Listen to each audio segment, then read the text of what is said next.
Alam nyo guys, meron daw ayuda sa OWA ba yan o sa mga OFW.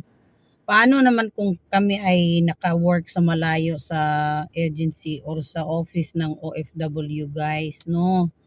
So, alam nyo kung totoo talagang gusto kayong tumulong or magbigay kayo ng mga ayuda sa mga OFW, not just OFW ha, gaya din dyan sa Pilipinas kung may ayuda kayo, kung totoo talagang gusto nyo magbigay ng ayuda, alam nyo, meron naman kayong mga record ng mga tao, wag na niyong piliin. Idiretso nyo na guys, you know? Pwede naman no, pwede, alam nyo, pwede talagang gawing ano, kuhain nyo ng sila pa ATM yung mga tao, lahat ng tao diyan sa Pilipinas. At saka dito yung mga OFW, meron naman yung mga ATM or meron man yung mga record kung gusto nyo talagang tumulong, no? Alam nyo, i-direct nyo yan sa account ng mga OFW, meron naman yung record, diretso na yan, walang pili-pili. Ganun. Kung sabihin nyo, lahat ng OFW, makalahat naman kayo kung talagang dumating yan dito ha. Talaga naiirita talaga ako. Lagi may ayuda, kailangan pa tayo kailangan pa tayo magpunta, kadawakbak. Agoy, Ginoo. Ang ibigay nga ayuda, ang liit-liit. Yung requirements, damakmak. Kailangan talaga, nagkagutay-gutay ka pa. Kailangan mo naman. Ay, Ginoo, kumabuang talaga ako. Karelate mo guys, OFW, totoo ba yan?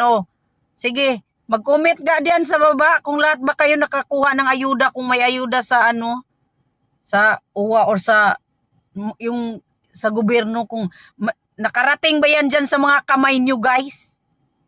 Meron kami mga record, meron kami mga ATM, etc. Wala mga dumating kahit piso. Putin ninyo lumot ninyo. Naiirita talaga ako sa kakabisi. Pak, ang laki talaga, OFW, ayuda. Saan kaya yan? Matatapos na lang, magti 3 years na lang ako dito sa sa UE, wala talagang dumating ayuda. Meron naman kayong mga record lubot ninyo. Sharon naman, wala kayong mga wala kayong mga record dyan, wala kayong mga contact sa amin. Naku, kakaayud. Kung nakalagay kayo dyan, nakakaayuda, talagang ang sarap-sarap, parang ang sarap talagang, wow, pag may makabasa, wow, bongga, may ayuda ang ang OFW, sana all.